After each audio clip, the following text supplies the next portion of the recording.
It's time for another episode of I Am Northwest Arkansas, the podcast covering the intersection of business, culture, entrepreneurship, and life in general here in the Ozarks. Whether you are considering a move to this area or trying to learn more about the place you call home, we've got something special for you. Here's our host, Randy Wilburn.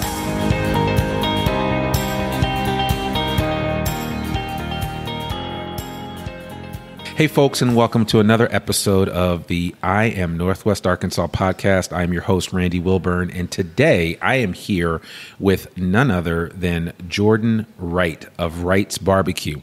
I finally got a restaurant on the podcast, and I couldn't think of a better place to start than with Wright's BBQ. If you haven't heard of this place, well, you're missing out. If you love barbecue and you haven't been to Wright's, you're missing out. But we'll tell you the whole story in a second. I'm just pleased to have Jordan on the episode. And Jordan, thank you so much for being with us today, and we really appreciate it, man. Why don't you just kind of share with the audience your superhero origin story? How did you get to this building here that we're in, and just so that I can set it up for everybody, we're kind of in this is kind of a makeshift building, if you will, that's been added on to, and it's got all kinds of cool things. There's a barbecue pit on the far side. There's a whole setup with a bar outdoors. You have your old food truck out here, which was where things started. And how did we get here? Yeah, no, that's a great question. 3 years of running the business is kind of how we got here.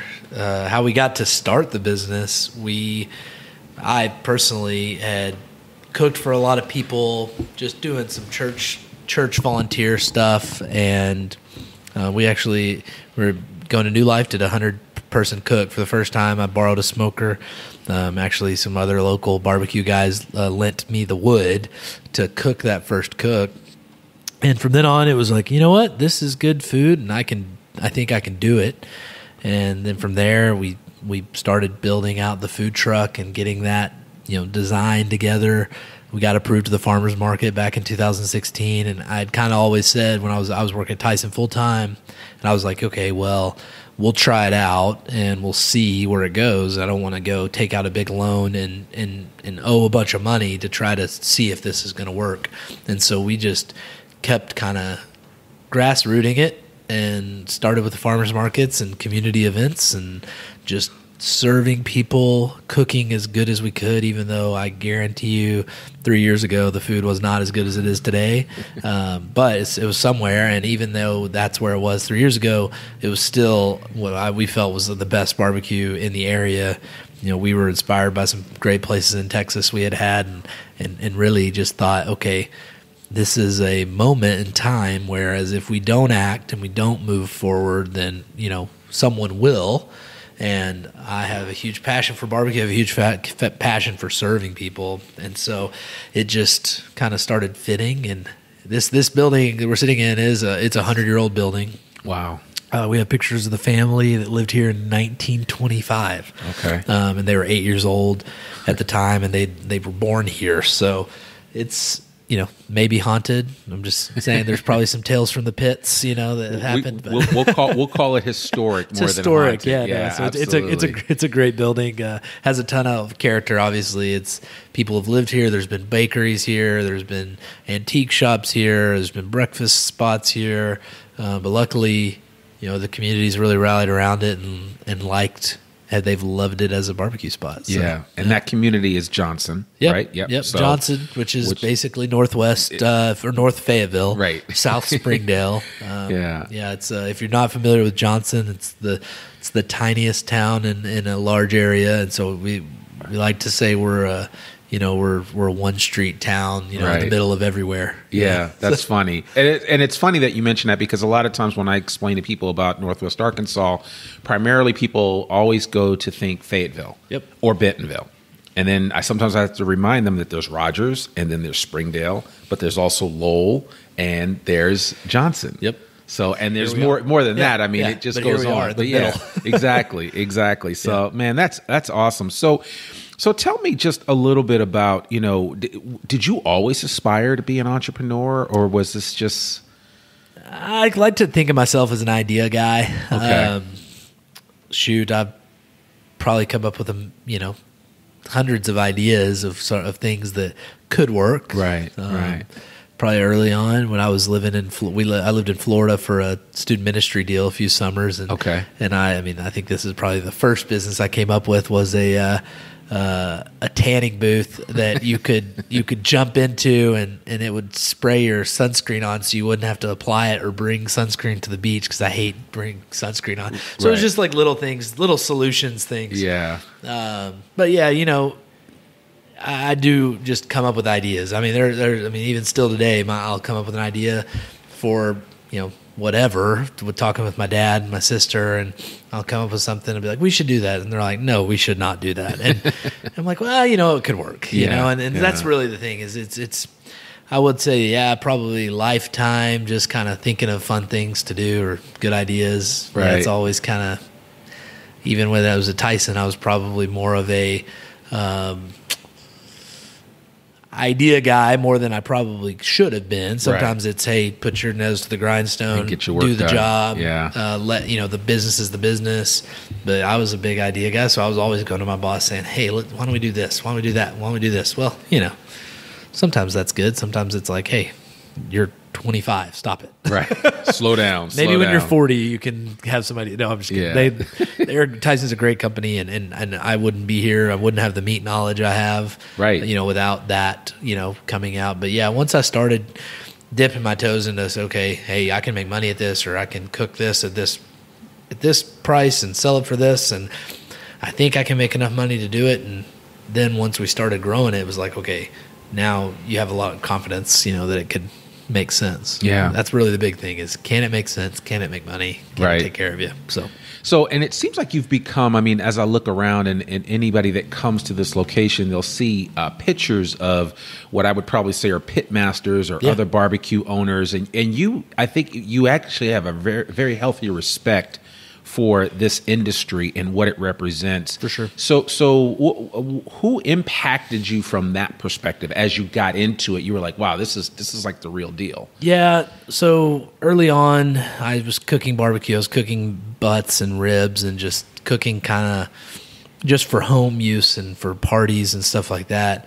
And when I started really getting down to Texas and experiencing Texas barbecue, for the first time, eating brisket. Now, around this time was about 2014 or so, 13, 14, and Franklin had been doing what he's been doing for a few years at that time, and it just kind of, maybe a little bit before that, had blown up to where, he had 400, 500 person lines and was selling out before lunch. You talk about Franklin's in Austin, Texas, right? Yeah, that's the place where that Obama made famous and other people. Yep. You get there at 3 a.m. in the morning. Yes, so that type of thing was happening, and I had watched a bunch of Aaron Franklin YouTube videos, like literally every current pitmaster who just started doing this in the last 5-6 years has been watching PBS, Smoking with Franklin, right. or Barbecue with Franklin.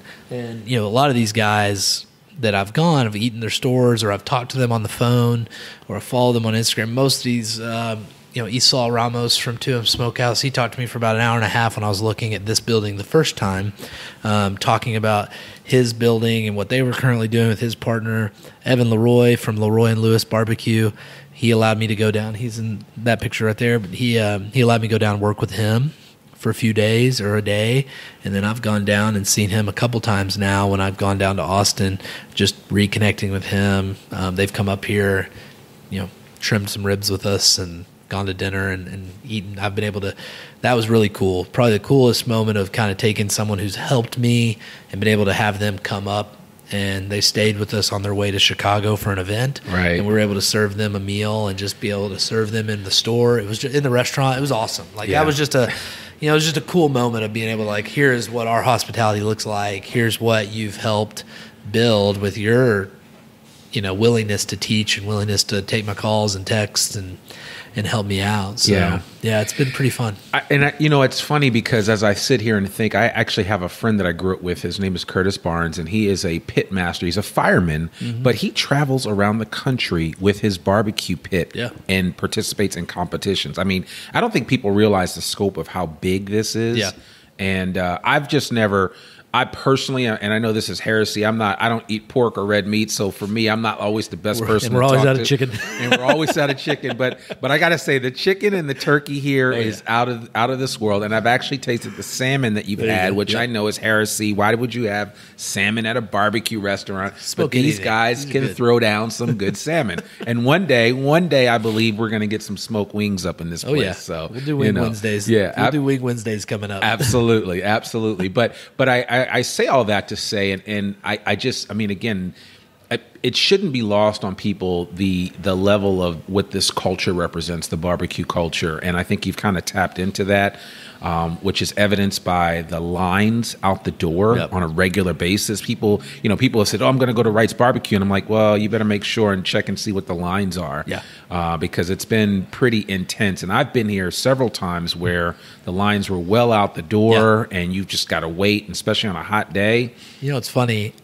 Someone had mentioned the other day they were talking about the line and how it was a detractor, and I've been processing that as we're looking at different options of what we do with this building or build a new one, and the line in general. Lines are not detractors. Lines are proof that people want to enjoy something. Right. A line. I went to Disney World in December. There's lines at every deadgum station. And people still go every day. Every year. And so it's not. And so, but Disney does an unbelievable job at crafting an experience for people that they will remember and they'll value, and they know that Disney has their best interests at heart. Yeah. And so that's the Disney culture. When you look at Disney and Chick-fil-A and look at these unbelievable service brands, if someone came into the airline industry and started treating customers at this level of service, they'd have an unbelievable business model. And some do. Well, Southwest has done it. Southwest does it. I just don't get to fly Southwest because you're not in NWA. Exactly.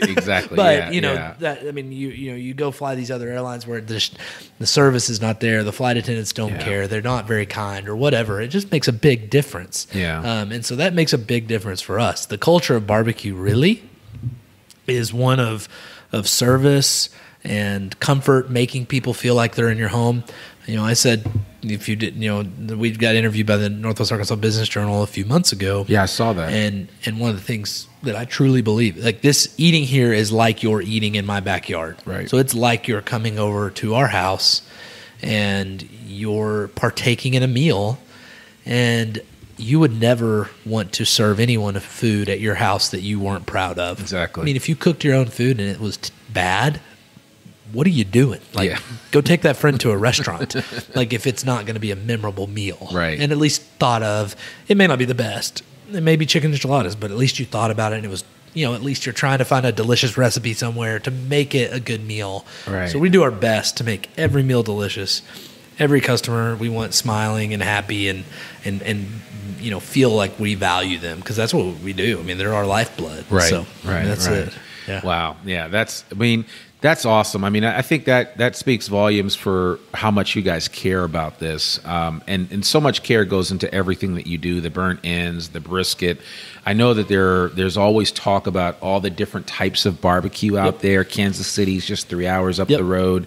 Of course, you mentioned Texas already. You've got Memphis, which they've got some pretty good barbecue. And then you've got Carolina barbecue, and Carolina, East Tennessee, right. So, and all the different types of sauces. What makes your sauces unique? Well, number one, they're our own, and that's pretty important. We thought from early on, or I did, that I didn't want to buy a sauce and mix sauces and try to make a sauce with other people's sauce. Mm-hmm.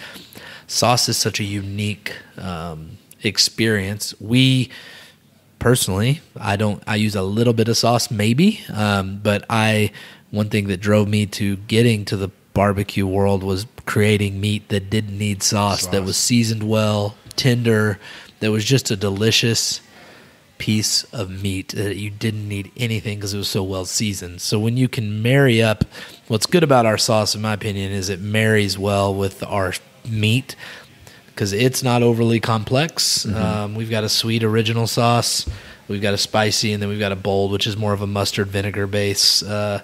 It's more of a Texas style mustard sauce more than a vinegar thin sauce. And our sweet is very, very good. I mean, our sweet sauce, it's got big pepper flakes in it, but yeah, it's tasty. It's a lot of fun. Yeah. I mean, we love it, and we make them all in house right now. We're trying, just because we have such a small building, we're trying to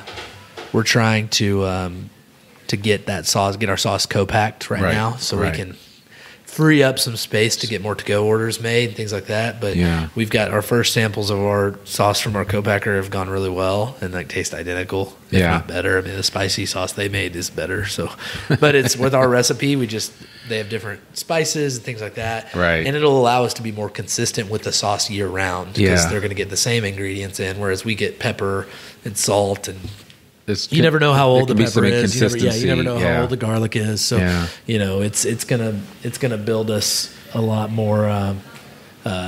So consistency. Could we see Wright's barbecue sauce on store shelves soon? Yeah, we're looking at it. We're exploring it. We're testing the waters. Okay. We've talked with a few local stores and just trying to figure out if we can get something on and get it on the shelf somewhere. Yeah. Because if we can. If we can't get it on, well, then now that takes on its own little business, and we'll probably have to apply some resources to it. So we're just going to walk in those waters cautiously. Exactly. You don't want to go sign up for something you can't manage. And so, that makes sense. It's a big deal. It is a big deal. And I love your sauce. I got to say, the spicy is my favorite. And I always tend to get a little extra when I'm here just so that I have it in the fridge. I appreciate that. Yeah, that's awesome. It is good stuff. So tell me, can you just kind of run through the gamut of services? I brought some people here from Minnesota that came and had your barbecue, and they were blown away by it. I then found out that you guys pretty much are regularly running up the road to Tyson and to JB Hunt and to other places where you guys have regular orders for lunch. Yeah. So catering wise, our catering team does an outstanding job at delivering on time, delivering hot food. It's delicious.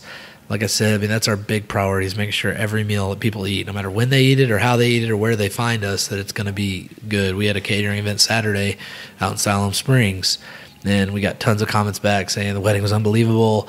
Messages saying that people are still asking them where they got the food because it made an impact. And so that's really what we tell, even our businesses that use us. Like, if you want to make an impact with the people you're bringing in, like if you're bringing in clients, they're bringing in a vendor from out of town or whatever, and you need an impact, like you bring them the best meat you can find. Like if barbecue is what that is, like if barbecue is what your people want, then it's a pretty easy choice. But yeah, we deliver up to Rogers all the time. Any vendor, Rogers Bentonville, we rarely, unless it's really far away, we'll charge a delivery fee. We just want people to have our food. I mean, we really don't try to nickel and dime on delivery stuff. We just rather get it up there and get you fed. Yeah, that makes sense. So now I understand there is a big university just down the road a piece. It's called the University of Arkansas, and there is a football team there. Yes. And I understand that you've had a chance to even cater for those guys, for the Arkansas Razorbacks. Which is pretty unbelievable. Yeah. When you think about my life as an Arkansas fan. Are you from here? I'm from Little Rock. You're from Little Rock originally. We've been up here since I went to school here in 2004, 2008. Yep. So 15 years I've lived up here now. Okay.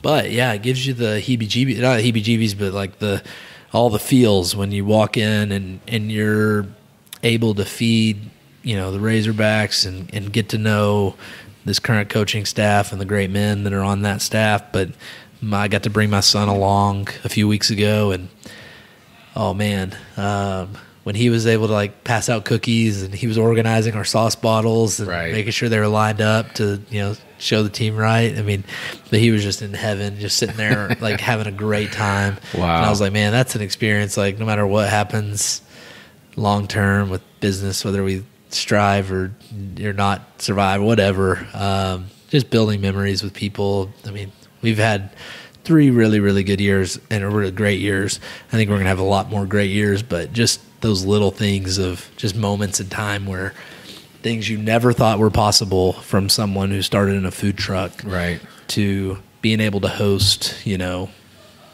athletic director. And, I mean, they're such great supporters of us. I mean, I think it's because they believe in what we do. They know we've got good hearts to serve, and they've just been really, really, really good to us. And just getting back to what you said a second ago, being able to kind of the humble roots of starting in a food truck to where you are now, just 3 years later, what does that say about Northwest Arkansas from an entrepreneurial standpoint? So I think that it says a lot. Number one, our community, we invested in community events, and we're always for doing things in the community, right. And the community responded to our quality. So they responded to the fact that we respected them enough not to do something that was less than. We were trying to do great things. Right. We were trying to make great barbecue. If we didn't make great barbecue, they weren't gonna. There's no reason to come to the food truck if it's not life-changing barbecue. And so that's what I've always said. I want a life-changing barbecue experience. That's our dying mission is right. What we want. And so when I think if you're talking just general, just from a macro standpoint for Northwest Arkansas and food trucks and building a business, I've told every food truck person that I've ever talked to that it is 100% about making the best food you can possibly make with the equipment you have. Right. If you have a tiny little food truck, make the best little sandwiches you can make. Make it the best. Find the best ingredients. Find the best people to work for you, and make things the best you can possibly do.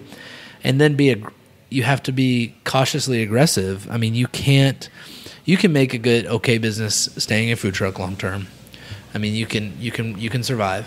But I think that what I would like to see more of is I would like to see more food trucks try to take the leap and have faith in their product so that they would get to that point where they can, not be so dependent on weather. When it rains and it's bad, it kills a food truck. And so we learned pretty early in year, I guess 2, we were like, man, we were trying to run these food truck events and we just kept getting rained out. And it was like, well, shoot, we'd spend $500 on meat with no avenue to sell it. Right. And so I was like, yeah, the math doesn't work out that many times in my favor. If I have 10 events that don't work out, that's $5,000 and I'm not going to be here anymore. And so we realized pretty quickly that we needed a home base of operations just so that we weren't so weather dependent. I mean, weather's a bad thing for every restaurant. If you want to be a good spender in your community, go eat the restaurants when it's raining outside. Exactly. We'll all appreciate it. Yeah, exactly. But I mean, it tells a story of Northwest Arkansas just being that place where people, it's not too big where you can get lost. And so when someone does something great, like junk brands, like Junk Headbands or Onyx Coffee or Slim Chickens, I mean, you look at these great businesses that have, or Walmart, I mean, obviously, but well, that's the elephant in the room. They all started small. They all started small. Yeah. And they all started small, and they kept building their businesses. I mean, even Tyson wasn't the behemoth they were.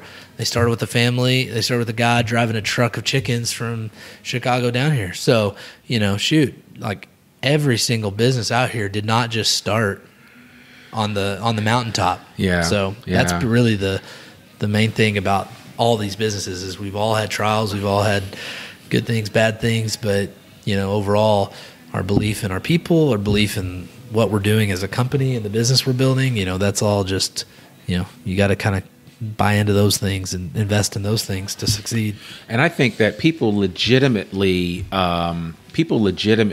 root for small businesses here in Northwest Arkansas. Yes. Like, and some, like I came from Boston, I came from some other big cities, and people genuinely are rooting for folks. When I've talked to people about Wright's, Yes. they've all said, "Oh, that's the greatest place." I tell everybody that will listen, you got to go to Wright's Barbecue. Yeah. And there are other barbecue places here in the city, so it's not like you're the only one, but when people see a good thing, they recognize it and they honor it. And I that's one thing I think for anybody thinking about starting a business here in Northwest Arkansas, if, like Jordan said, if you come correct, if you go all in, if it's food, if it's whatever it is, if you're consulting, if you just go all in and deliver the best product possible, it's a game changer, and people respect that. Yeah, I mean, I think that's the big deal. I mean, you can't survive going half-witted or half loaded. You got to go fully loaded, and you got to bring your best. You got to bring your best team. Yeah. And you got to go hire the best people. You can't. One big thing I do think that some entrepreneurs and some food trucks type and small food establishments do get afraid of is I think sometimes they're afraid of hiring great people. Yeah. They don't want someone to realize they don't know anything, or they don't want someone to realize that they're new at this. But guess what? I'll still tell you I don't know anything. Right. I mean, I try to learn You're something learning every day. Yeah, I mean, and I want to hire the best people possible around me so that we can serve people the best. Yeah. And if I'm not good at math, well, guess what? I need a good math guy to make sure we can stay in business line. Right, and if I'm not great at cooking, cookies, I need to hire a great baker. Right. And same thing, I want to be, so focused. I mean, we've got the best pit team. We've got one of the best kitchen teams. We've got the best front of house people. Yeah. I mean, every single segment that we hire, we want the best people. Right. And one of my employees sent me the quote from Richard Branson said, what happens if we train all these people and they leave? And he said, well, what happens if we don't? If we don't, right. I mean, it's even worse. Yeah, so, exactly. You got to have people that buy in, and you have to have people that want to be trained and want to be great and that is the great part about Northwest Arkansas is we have a great group of people that fill these businesses and work and have good attitudes. And it's one reason why unemployment is so low here, 2.8%. It's great. As of December 2018. So it's unbelievable. Yeah, it is unbelievable. I mean, there's like no excuse to not be working here in this area. So, Jordan, you put it out there for us to take in. I really appreciate that. So just a couple of quick parting thoughts about Northwest Arkansas. What are some of your favorite things to do here? Love the Razorbacks. Obviously, we go to as many Razorback sporting events as we possibly can. Yeah. We like to get outside and go to the parks and play with the kids. We love to, just really build into our family. Like our family experiences are so important to us right now. Right. And so, whether it's community, whether it's baseball and doing activities with the kids, but Naturals, we'll go to Naturals games. We'll go to the Amazeum with the kids. We'll take them to Crystal Bridge. I mean, the amount of experiences that you can get, even just in this little 10-mile radius, is pretty amazing. Yeah, so, it is. Yeah, we just like to get out and have fun. And yeah, I think Northwest Arkansas is like the best kept secret for sure. And I know this show is about Northwest Arkansas, but I think part of the goal of doing this was just to get people to realize there's so much outside their front door. For sure. Yeah, there really is. Well, man, I really, really appreciate you taking some time to meet with us today and to kind of share. This is definitely the first of actually several restaurants and restaurant proprietors that we will have on the I Am Northwest Arkansas podcast. But, we wanted to start off with a place where the word on the street was, this is a great place to get a good meal. Yep. So Wright's Barbecue in Johnson, you've got to check it out. They do catering. They do obviously regular food. They're open. I think, what day are you not open? We're open Tuesday through Saturday. Through Saturday. Okay. Again, part of the reason we do that is for our people. Exactly. So we're off Sunday, Monday every week, and we get a full reset. And so Tuesday through Saturday. We also have a beer garden out there and outdoor music that's starting up here when the weather gets warm, and then kids eat free under 6. So that's key. Of course, all my kids are over 6, but for those of you that have like kids under 6, it's all good. $4 for the 7 to 12. Yeah, no. It's all good. Yeah, listen, they have a little bit of everything, and I'm going to put a lot of the stuff on the show notes so that you guys can see a picture of their menu and just a little bit about what Wright's BBQ is all about. I cannot do anything scratch and sniff online, so you'll have to come down here and come see it for yourself. Mention the podcast and you'll get a free drink because that's there you go. Well, I like what about that. deals. So See, an idea. I'm an idea guy, there Randy. You go. I appreciate you ask that. me for an idea and I come up with one. So I will make sure I put that on the show notes. But Jordan, thank you so much for being on this podcast. I really appreciate it. And this is going to be a good one for the ages. So, folks, there you have it. Jordan Wright from Wright's BBQ right here in Johnson. And what's this main street right here? Main. This is Main. There you go. It is Main. This is Main Drive. Check it out on Main. They're right down the street from the police station. Right across from Dollar General. Right across from Dollar General. You cannot miss it. Come out here and hang out. They've got an outdoor beer garden that you don't want to miss. And I would encourage you to check it out. If anybody, what's the phone number here? Number is 479-313-8618.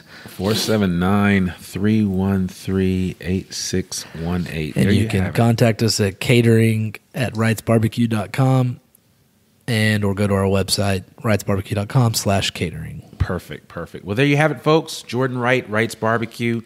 I would just venture to say best barbecue in NWA. And that does rhyme, but I'm not hyping this at all. Come check it out for yourself and let us know what you think.